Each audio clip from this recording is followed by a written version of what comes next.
একনেকে প্রায় ২,০০০ কোটি টাকা ব্যয়ে ১০ প্রকল্প অনুমোদন।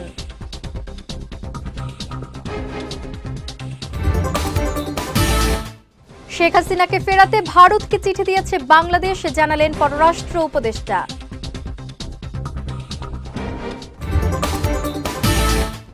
এবং কুমিল্লায় মুক্তিযোদ্ধাকে হেনস্থাকারীদের আইনের আওতায় আনা হবে বললেন স্বরাষ্ট্র উপদেষ্টা।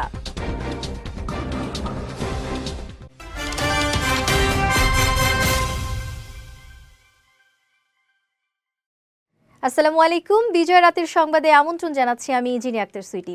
শুনছিলেন শিরোনাম, এবারে বিস্তারিত। জাতীয় অর্থনৈতিক পরিষদের নির্বাহী কমিটি একনেকের সভায় 10টি প্রকল্প অনুমোদন দেওয়া হয়েছে। সোমবার রাজধানীর শেরেবাংলা নগরের এনইসি সম্মেলন কক্ষে অনুষ্ঠিত একনেক সভায় এ অনুমোদন দেওয়া হয়। সভায় সভাপতিত্ব করেন অন্তর্বর্তী সরকারের প্রধান উপদেষ্টা ও একনেক চেয়ারপারসন ডক্টর মোহাম্মদ ইউনূস। অনুমোদন পাওয়া এসব প্রকল্প বাস্তবায়নে ব্যয় হবে ১,৯৭৪ কোটি ৩০ লাখ টাকা। এর মধ্যে সরকার অর্থায়ন করবে ১,৬৪২ কোটি ৯৮ লাখ টাকা এবং সংস্থার নিজস্ব অর্থায়ন ৩৩১ কোটি ৩২ লাখ টাকা। সভায় সংশ্লিষ্ট দপ্তরের উপদেষ্টা ও কর্মকর্তারা উপস্থিত ছিলেন। সভা শেষে পরিকল্পনা ও শিক্ষা উপদেষ্টা ডক্টর ওয়াহিদ উদ্দিন মাহমুদ সাংবাদিকদের বিস্তারিত জানান। গণঅভ্যুত্থানের মুখে ক্ষমতা ছেড়ে ভারতে পালিয়ে যাওয়া শেখ হাসিনাকে দেশে ফেরত পাঠাতে দিল্লিকে চিঠি দিয়েছে ঢাকা। দুপুরে পররাষ্ট্র উপদেষ্টা মোহাম্মদ তৌহিদ হোসেন এ তথ্য জানান। বলেন, শেখ হাসিনাকে বিচার ব্যবস্থার মুখোমুখি করতে ভারতের কাছে তাকে ফেরত চাওয়া হয়েছে, আর এই উদ্যোগ নিয়েছে পররাষ্ট্র মন্ত্রণালয়। এ সংক্রান্ত বিষয়ে ইতিমধ্যে ভারত সরকারকে নোট ভার্বাল দিয়েছে বাংলাদেশ। আমরা তাকে যে চাওয়া হচ্ছে ফেরত বিচার ব্যবস্থার জন্য সেটা জানিয়েছি। না, একটা নোট ভার্বাল দিয়ে। হ্যাঁ, না, ভারত সরকারকে। Thank you. বিডিআর বিদ্রোহের ঘটনায় তদন্ত কমিশন গঠন করা হয়েছে বলে জানিয়েছেন স্বরাষ্ট্র উপদেষ্টা মোহাম্মদ জাহাঙ্গীর আলম চৌধুরী। আজ রাজধানীর পিলখানায় বিজিবির সদর দপ্তরে বিজিবি দিবস উপলক্ষে পদক দেওয়া অনুষ্ঠানে তিনি একথা জানান। বলেন, বিডিআর বিদ্রোহের ঘটনায় 7 সদস্যের তদন্ত কমিশন গঠন করা হয়েছে। রোববার রাতে প্রধান উপদেষ্টা এতে সই করেছেন। এ সময় কুমিল্লায় মুক্তিযোদ্ধাকে হেনস্থাকারীদের আইনের আওতায় আনা হবে বলেও জানান স্বরাষ্ট্র উপদেষ্টা। রোহিঙ্গা অনুপ্রবেশ ঠেকাতে নীতিগত অবস্থানের কোনো পরিবর্তন আসেনি জানিয়ে উপদেষ্টা বলেন, রোহিঙ্গাদের কোনো অবস্থাতেই প্রবেশ করতে দেয়া হবে না। সব সময় চেয়েছেন যে বিডিআর একটা পুরনো একটা কমিশন করার জন্য। এই কমিশনটা আমাদের মাননীয় প্রধান উপদেষ্টা উনি সিগনেচার করে দিয়েছেন, গতকাল রাত্রি উনি সিগনেচার দিয়ে দিয়েছেন। এবং আমাদের এই কমিটির সদস্য সংখ্যা হবে হলো 7 জন এবং আমাদের এইখানকার এক মহাপরিচালক ছিলেন ALM ফজলুর রহমান স্যারে হচ্ছেন এটার সভাপতি এবং এর সাথে আমাদের সামরিক বাহিনী আরো 2 জন সদস্য থাকবেন। শেখ হাসিনার সরকারকে টিকিয়ে রাখতে বিচার বিভাগ অসীম ক্ষমতা খাটিয়েছিল বলে মন্তব্য করেছেন আইন উপদেষ্টা ডক্টর আসিফ নজরুল। সকালে রাজধানীর সিরডাপ মিলনায়তনে সেন্টার ফর গভর্নেন্স স্টাডিজ আয়োজিত সংলাপে তিনি এ মন্তব্য করেন। বলেন, অন্তর্বর্তী সরকারের প্রধান উপদেষ্টা ও সংস্কার কমিশনের প্রধান জাতীয় ঐকমত্যের প্রশ্নে সংস্কার বাস্তবায়নে মৌখিক সম্মতি দিয়েছেন। বছরখানেক সময় পেলে সংস্কার কাজগুলো করে যাওয়া যাবে বলেও মনে করেন তিনি। এ সময় সব সংস্কার নির্বাচনমুখী হওয়া উচিত বলেও জানান আইন উপদেষ্টা। আদালতের হাতে অসীম ক্ষমতা দেওয়া হয়েছে বাংলাদেশে। আপিলের ডিভিশনকে কমপ্লিট জাস্টিসের নামে বহু কিছু করার সুযোগ দেওয়া হয়েছে, কিন্তু আমরা আশ্চর্যের সাথে এবং বেদনার সাথে দেখেছি উচ্চ আদালতের এই ক্ষমতা ব্যবহার করা হয়েছে শেখ হাসিনার ফ্যাসিস্ট শাসনামলকে শক্তিশালী করার জন্য, ওই নির্যাতন যন্ত্রকে আরো নির্মম করার জন্য, সাধারণ মানুষের অধিকার হরণ করার জন্য। সব সংস্কারের মূলে যেন আমাদের নির্বাচন ভাবনা থাকে, স্মুথ ট্রানজিশন অফ পাওয়ার হতে হবে। শহীদ বুদ্ধিজীবী কবরস্থানে চিরশায়িত হলেন ভূমি এবং বিমান ও পর্যটন উপদেষ্টা AF হাসান আরিফ। সকাল 10:30টার দিকে বীরশ্রেষ্ঠ সিপাহী হামিদুর রহমানের কবরের পাশে তাকে দাফন করা হয়। এ সময় পরিবারের সদস্যদের পাশাপাশি উপস্থিত ছিলেন সরকারের উপদেষ্টা, কর্মকর্তা ও কর্মচারীরা। এদিকে তার মৃত্যুতে দেশ জুড়ে রাষ্ট্রীয় শোক পালন করা হয়েছে। সব সরকারি, আধা সরকারি ও স্বায়ত্তশাসিত প্রতিষ্ঠান এবং শিক্ষা প্রতিষ্ঠান সহ সব সরকারি ও বেসরকারি ভবন এবং বিদেশস্থ বাংলাদেশ মিশনগুলিতে জাতীয় পতাকা অর্ধনমিত রাখা হয়। এছাড়া উপদেষ্টা হাসান আরিফের রুহের মাগফিরাত কামনায় আজ সকল মসজিদে বিশেষ দোয়া অনুষ্ঠিত হয়। গত শুক্রবার বিকেলে হৃদরোগে আক্রান্ত হয়ে উপদেষ্টা এএফ হাসান আরিফ শেষ নিঃশ্বাস ত্যাগ করেন। 4 মাসেও প্রশাসনে বিশৃঙ্খলা ও আইন শৃঙ্খলা পরিস্থিতি নিয়ন্ত্রণে আনতে না পারায় অন্তর্বর্তী সরকারের ভূমিকা নিয়ে জনমনে নানা প্রশ্ন দেখা দিয়েছে বলে অভিযোগ করেছেন বিএনপির সিনিয়র যুগ্ম মহাসচিব রুহুল কবির রিজভী।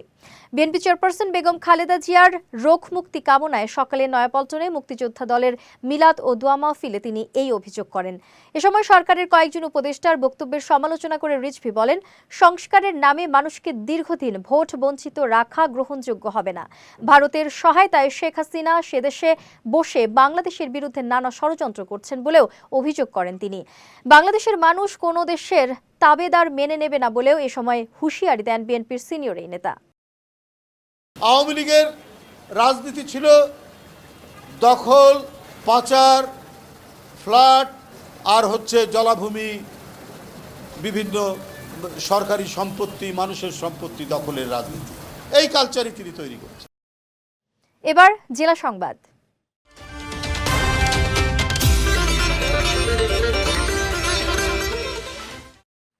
চাঁদপুরের মেঘনা নদীতে থেমে থাকা এমভি আল বাখেরা নামের একটি সারবাহী জাহাজ থেকে 7 জনের মরদেহ উদ্ধার করেছে কোস্টগার্ড।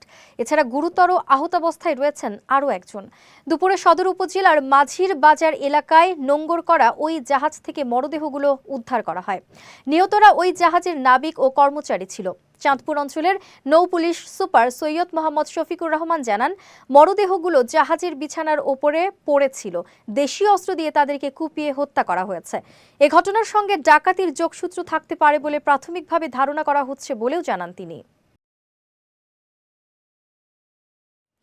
ভোট পেছানোর ষড়যন্ত্র করে কোনো লাভ নেই। দেশে যখনই নির্বাচন হোক না কেন বিপুল ভোট দিয়ে দেশের জনগণ বিএনপিকে ক্ষমতায় আনবে, এমনটাই মন্তব্য করেছেন বিএনপি চেয়ারপারসনের উপদেষ্টা আব্দুস সালাম। দুপুরে সিরাজগঞ্জ শহরের বহুমুখী উচ্চ বিদ্যালয় মাঠে জেলা বিএনপি আয়োজিত মতবিনিময় সভায় প্রধান অতিথির বক্তব্যে তিনি এমন মন্তব্য করেন। বলেন, আওয়ামী লীগ দেশকে নরকে পরিণত করেছিল, দেশের সার্বভৌমত্ব বিনষ্ট করে ভারতের এজেন্ডা বাস্তবায়ন করেছিল। এ সময় আওয়ামী লীগের পুনর্বাসন আর এদেশে হবে না বলেও মন্তব্য করেন বিএনপির এই নেতা।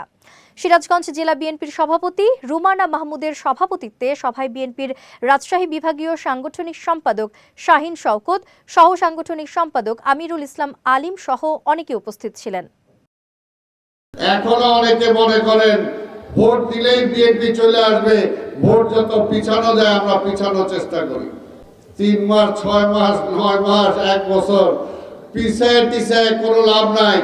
যখনই নির্বাচন হবে বিএনপি বিপুল ভোটে জয়লাভ করবে ইনশাআল্লাহ। আওয়ামী লীগ বলে খালি মুক্তিযুদ্ধের দল, স্বাধীনতার দল। আসলে আওয়ামী লীগ মুক্তিযুদ্ধের স্বাধীনতাতে বিশ্বাসই করে না। আওয়ামী লীগকে ভারত এই দেশের ক্ষমতায় বসিয়েছিল বাংলাদেশকে বাজারে রূপান্তরিত করার জন্য, এই দেশের বাজার হিসেবে ব্যবহার করার জন্য। তারা কখনোই একটা স্বাধীন দেশের স্বাধীন পররাষ্ট্রনীতি কখনোই তারা পালন করতে পারে নাই। ময়মনসিংহের একটি সরকারি প্রতিষ্ঠান থেকে বিপুল পরিমাণ অস্ত্র ও মাদক উদ্ধার করেছে পুলিশ। গতকাল রাতে নগরীর মাসকান্দা এলাকায় মৎস্য বীজ উৎপাদন খামারে এক নৈশ প্রহরীর কক্ষ থেকে এসব উদ্ধার করা হয়। অভিযানে নৈশ প্রহরী হৃদয় মিয়াকে পাওয়া না গেলেও তার স্ত্রী ফারজানা শান্তাকে আটক করা হয়েছে। আজ কোতোয়ালি মডেল থানার হল রুমে আয়োজিত সংবাদ সম্মেলনে রেঞ্জ ডিআইজি মোহাম্মদ আশরাফুর রহমান এসব তথ্য নিশ্চিত করেন। বলেন, সম্প্রতি সরকার ঘোষিত একটি নিষিদ্ধ রাজনৈতিক সংগঠন এসব অস্ত্র ব্যবহার করে জুলাই অভ্যুত্থান দমানোর চেষ্টা করেছিল কিনা তা খতিয়ে দেখা হবে। এ ঘটনায় পুলিশ বাদী হয়ে মাদক ও অস্ত্র আইনে 2টি মামলা দায়ের করেছে বলেও জানান তিনি। মনে করছি যাদের নাম এখানে এসেছে আপনাদের কাছে শিট দেওয়া হয়েছে, এই সমস্ত লোকদের কাছে কিন্তু আরও অস্ত্র আছে। তা আমরা বের করব যে এই অস্ত্রগুলো আসলে কাদের, এই অস্ত্রগুলো কারা এগুলো পরিচালনা করেছে এবং সেই সাথে সাথে একটি অত্যাধুনিক 2টি 9mm পিস্তল আপনারা দেখতে পাচ্ছেন, একটি একদম ঝকঝকে তকতকা। আমরা এটা ব্যালিস্টিকে পাঠাবো, এটা গুলি হয়েছে কিনা এবং এই গুলির দ্বারা ছাত্র জনতা বা বৈষম্য বিরোধী ছাত্র আন্দোলনে যারা অংশগ্রহণ করেছে সেই সময় ছাত্র জনতার উপরে কোনো গুলি বা কোনো ঘটনা ঘটেছে কিনা সেগুলো আমরা তদন্ত করে দেখব। ব্রাহ্মণবাড়িয়ার আশুগঞ্জে অটোরিকশা গ্যারেজের মালিক বিল্লাল মিয়াকে হত্যা করে অটোরিকশা নিয়ে পালিয়েছে দুর্বৃত্তরা। সকালে উপজেলার লালপুর ইউনিয়নের ৯ নং ওয়ার্ডের বায়েক এলাকার একটি সড়কের পাশ থেকে তার মরদেহ উদ্ধার করে পুলিশ। নিহত বিল্লাল মিয়া একই উপজেলার আড়াইসিধা ইউনিয়নের মাধুরপাড়া এলাকার মৃত আব্দুল জব্বার মিয়ার ছেলে।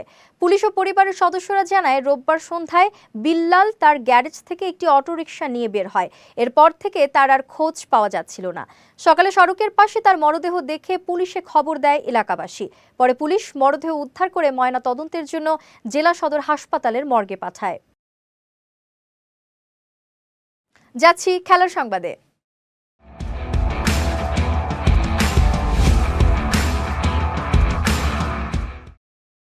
প্রথমবারের মতো মাঠে গড়িয়েছে মেয়েদের প্রথম শ্রেণীর ক্রিকেট।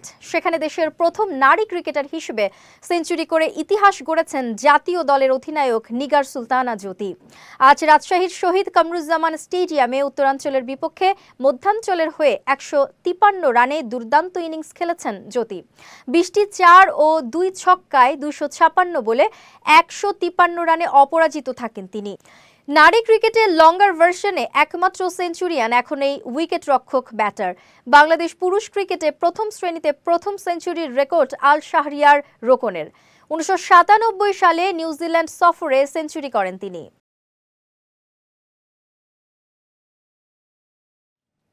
স্প্যানিশ জায়ান্ট বার্সেলোনার বর্তমান পরিস্থিতি বেশ উদ্বেগজনক। বিশেষ করে দলের অন্যতম খেলোয়াড় লামিন ইয়ামালের ফিটনেস নিয়ে সন্দেহ সৃষ্টি হওয়ায় সে উদ্বেগ যেন আরও বেড়েছে। এই তারকা ফুটবলারের অনুপস্থিতি দলের ওপর নেতিবাচক প্রভাব ফেলেছে। এই মৌসুমে ইয়ামাল লা লিগায় সর্বোচ্চ ৯টি অ্যাসিস্ট এবং ৫১টি সফল ড্রিবলের মাধ্যমে অসামান্য প্রভাব দেখিয়েছেন। স্প্যানিশ উইঙ্গার মাঠে পুরো সময় খেলতে না পারার কারণে বার্সেলোনার পারফরম্যান্স উল্লেখযোগ্যভাবে ক্ষতিগ্রস্ত হয়েছে। তাই ক্লাব ও কোচ হান্সি ফ্লিক উভয়ই ইয়ামালের দ্রুত সুস্থ হয়ে ফেরার অপেক্ষায় রয়েছেন, কারণ স্প্যানিশ সুপার কাপে তার ভূমিকা বার্সার সম্ভাবনার জন্য অত্যন্ত গুরুত্বপূর্ণ হতে পারে। বিজয় রাতের সংবাদ শেষ করার আগে শিরোনামগুলো দেখে নিচ্ছি আরও একবার।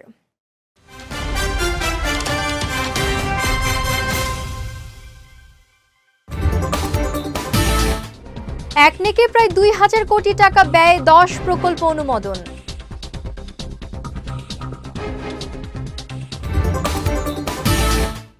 শেখ হাসিনাকে ফেরাতে ভারতকে চিঠি দিয়েছে বাংলাদেশ, জানালেন পররাষ্ট্র উপদেষ্টা।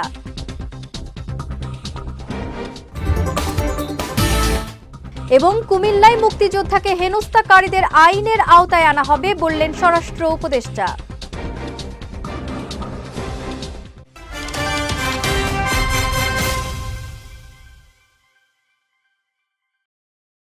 বিজয় রাতের সংবাদ শেষে আজকের মতো আমি জিনি আক্তার সুইটি আপনাদের কাছ থেকে বিদায় নিচ্ছি। আগামীকাল একই সময়ে নতুন সব খবর দেখতে চোখ রাখুন বিজয় টিভিতে। এছাড়াও আজকের বিজয় রাতের সংবাদের ভিডিও দেখতে পারেন আমাদের ইউটিউব এবং ফেসবুক পেজে। আমাদের ইউটিউব হলো youtube.com/bijaytvofficial এবং আমাদের ফেসবুক পেজ হলো facebook.com/bijaytvlimited। এতক্ষণ সঙ্গে থাকার জন্য ধন্যবাদ সবাইকে।